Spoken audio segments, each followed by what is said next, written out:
Yan. So, breaking news po, nakita ko nga kagad sa isang post ng News 5 ng GMA, ng ABS-CBN. Ito po ay hindi po ito fake news kasi nga po galing po ito sa sa mainstream media.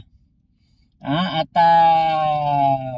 tinanggihan po, ni-reject talaga ng ICC ang interim release ni Digong. So yan po ay maganda na pangyayari at isa pong kumbaga pagpapatunay lamang talaga na hindi po nagtitiwala ang ICC kay Digong. Bukod tangi na si Digong lang po at mga DDS lang ang nangangarap na mapalaya si Digong. Bukod tangi lamang ang mga DDS na may gusto na mangyari yon. Pero ito po ay malabong-malabo na mangyari. Kahit saang bansa naman, tingin ko kahit naman na maaprubahan yung interim release ni Digong, ang tanong, meron bang bansang tatanggap kay Digong para sa kanyang interim release? Yun ang tanong. Kasi po, sino ba namang bansa na matino ang tatanggap sa isang kriminal? Sinusuka nga ng mga Pilipino yan si Digong tapos mapupunta pa sa ibang bansa.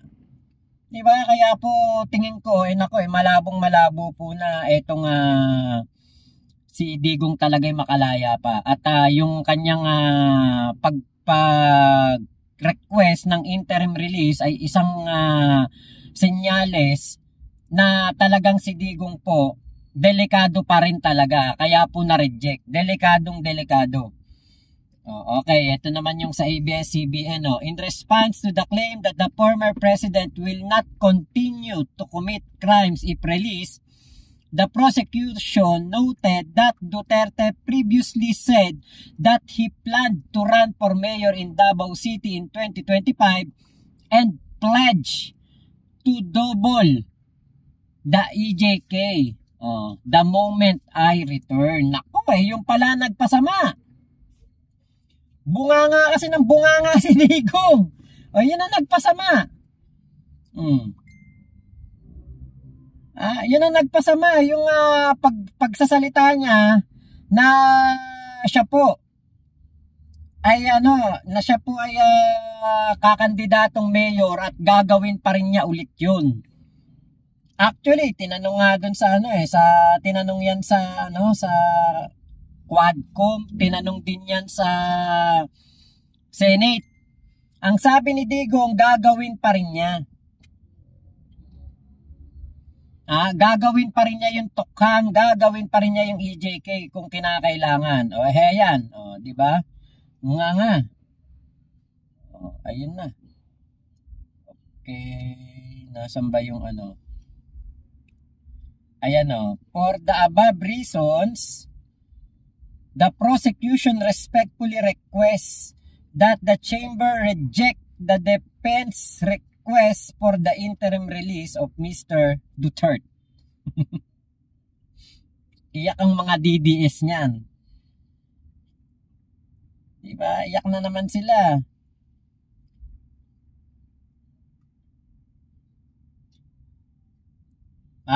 Ito, basahin natin. Pre-trial Chamber 1. Okay, nakalagay dito, the prosecution respectfully requests that chamber reject the defense urgent request for interim release of Rodrigo Roa Duterte under Article 60 of the Rome Statute.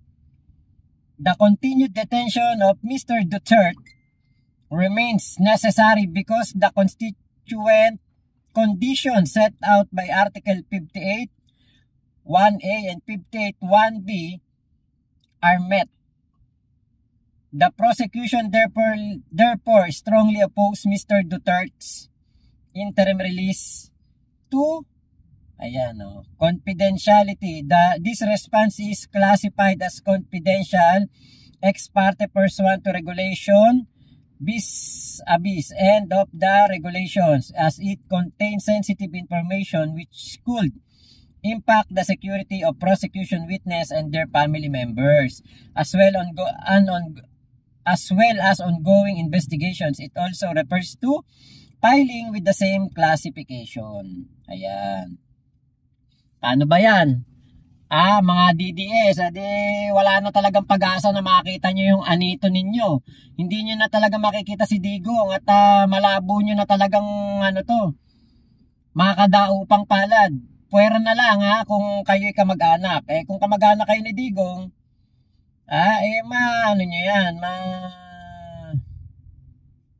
madadalaw nyo. Pero kung hindi nyo kamag-anak yan, hindi nyo madadalaw yang si Digong. Asang-asa pa naman ng mga DDS na si Digong ay maiuwi o magkakaroon ng, kumbaga, maigagrant yung interim release sa Australia. Nga. Ito sa One News, Australia is on the list of countries being considered for the interim release of detained former President Rodrigo Duterte. In an interview in Melbourne on Sunday, June 22, Vice President Sara Duterte said her father's lawyers are looking at Australia for his release to a third-party country. Critics are calling out the Vice President for seeking sympathy from overseas Filipino workers for her father, who is detained in The Hague for alleged crimes against humanity over his tukhang that claimed over 6,000 lives. Ayan, di ba? O nga. Ay, Kuya Patrick Lopez, hello po, Ate Sweet Dolly. Ayan o, denied na ba, Mac? Yes po, denied na denied. RGA, ano to? RGA Ascarte, ayan, hello po. Iyak na naman mga DDS niyan. Sasabihin, pinopolitika ba? Doon kayo magreklamo sa sa ICC. Baka sabihin nyo na naman, pinopolitika si Digong. Sayang, Former Supreme Court Justice. Mapupunta pa naman si Digong sa sa Australia sana. Nakakatawa talaga tong mga nangyayari na to kay Digong Nakakatawa kasi alam niyo yung asang-asa yung mga mga DDEBs. Tapos biglang boom, nga. Biglang kanyang interim release. Ay nako talaga. Ayaw siyang pakawalan ng ICC kasi totoo naman yun, napakadelikado ni Digong na makalaya. Mikmik D. Yan po, hello po Mikmik D, Ate Ami Panaligan, Eduardo Pulido. Napakadelikado ni Digong pag nakalaya to, kasi si Digong pag nakalaya po, magiging yan, mag-uutos yan kung kani-kanino.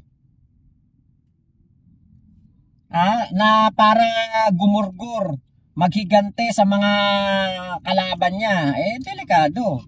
Diba? Mabuti na yon, doon na lang si Digong. Maganda pa nga lugar niya doon Yes po, Ate Norlin, denied. Malabo pa sa pusit. Make me day, Boss Mac. Oo, make my day. Kapag si Digong nakalaya, pwede pa yung gumawa ng krimen. Tapos, mag-uutos lang yan magaling si Digong mag-utos. Tapos, kapag yan, kunwari nakalaya, let's say, Australia. Naku po, delikado. Delikado kapag napunta yan sa Australia, doon naman yan manggugulo. Kukontak yan ng kanyang mga kaalyado. Tapos pupuntahan siya doon. Gagawa ng mga yan. Gagawa ng mga katarantaduhan doon yan sa Australia. Malakas pa rin ang impluwensya ni Digong Diba, Ate Japinay? Japinay YRS TV, SB, hello po. Diba, malakas pa rin ang impluwensya niya Kayang-kaya pa rin nga niyang gumawa ng krimen. Tama lang yun. Doon na lang siya. doon na lang siya tumanda, doon na lang siya mamahinga. Maganda kulungan niya doon, may TV pa siya. Maganda ang healthcare facility, maganda ang healthcare ng Dahig, Netherlands. Edi okay na 'yon. Doon na lang siya sa ICC para tahimik ang Pilipinas, tama. Hindi hiral si Duterte sa Australia. Ayan go ahead. Make my day, sabi ni Kuya Patrick Lopez. Diba? Kaya po tama lang 'yon para hindi na po makapagasik ng lagim si Digong. Para po hindi rin makagawa ng paraan yan para makatakas. Kasi itatakas lang din ng mga kaalyado niya yan. Sabi interim release, nako. Di ba si Harry Roque, hindi na nga umuwi ng Pilipinas, nagtago na nga doon sa Netherlands, di ba? Si Digong pa kaya hindi gawing magtago. Nako. Ako hindi naniniwalang hindi yan tatakas. Ako hindi naniniwala na hindi niyan kayang gumawa ng krimen. Isang tawag lang yan Mabuti doon, pag tinawagan si Digong, may nagmo-monitor ng kanyang tawag. Hindi siya makakapag-utos. Pero kapag yan na house arrest o naging hospital arrest, let's say sa Australia, one call away, kayang-kaya niyan mag-utos. Nako, tama na lang na yan. Diyan na lang sa sa Dahig, sa Netherlands. Kwentado galaw niya, kitang-kita galaw niya, may nakabantay, hindi sila makakaporma. Saka kapag na-interim release si Digong, magyayabang lang yung mga DDS na yan. Totoo yan, Sir Mac, masyadong tuso yung mga Duterte. Yun nga po. Sa kabubuan ng mga DD shit, lahat ng ginagawa nila sa Hague at dito sa Pinas, nakikita ng mga ibang bansa. Tama po. Kaya lang ito, asahan na natin, napakatindi ng gagawing paninira nila Sara Duterte, nila Pulong, nila Baste. Kasi asang-asa po sila dyan sa interim release na yan. Ngayon na hindi po nagkatotoo, sinoplak sila, di ba? Kasi yung interim release sa totoo lang, ginagawa lang din niya ng abogado ni Digong para masulit yung 140 million kada buwan. Siyempre magpapakitang gilas yun. Ito, tayo? Interim release tayo. Di ba? Paano tayo? Request tayo ng interim release. Tawag doon. Bibigyan sila ng fighting spirit. Maaprubahan yan. Akong bahala. Kaufman to Attorney Kaufman ako. Tapos biglang softlock. Biglang hindi na pagbigyan, di ba? Kawawa. Sino kawawa? Si Digong. Si Digong nabubulok sa kulungan. Ngayon yung mga DDS iyak. hanggang na lang sila, pangarap na makita pa yung tatay nila. Mabilis lang naman ang panahon, 30 years lang. 81 na ngayon si Digong. Pagdating ng 111 days ni Digong, uuwi na yun. Buti nga siya buhay, mananahimik na siya doon. Bad karma yan. Yun nga po, buti nga, di ba, siya ay buhay. Samantalang yung mga naging biktima po ng EJK ni Digong, ng tokhang nila ni Bato de la Rosa, wala na. Walang interim release sa langit. Di ba? Walang interim release sa impyerno. Gurgur talaga ginawa. Wala nang pag-asa. At least ito ngayon, patas ang laban. Si Digong na mabubulok sa kulungan, magdudusa roon, tama lang yon. Jerry Ronyo, watching from Silang Cavite. Nandito ako ngayon sa Silang. Andito po ako sa may Walter Mart. Santa Rosa, Laguna, Walter Mart. Diba, nakita nyo tong mga DDS nung nagpunta si Sara sa Australia. May nagko-comment pa dyan sa akin, umanda daw ako kasi daw si Digong lalaya na, pupunta na daw Australia. Kinausap na daw ni Sara ang gobyerno ng Australia at doon na daw maninirahan si Digong. Asa kayo ngayon. Deserve makulong si Digong nyo. Yung iba nagagalit pag sinasabi ko Digong nyo. Alam nga naman Digong namin yan. Siyempre Digong nyo yan. Hindi Digong namin. Digong nyo.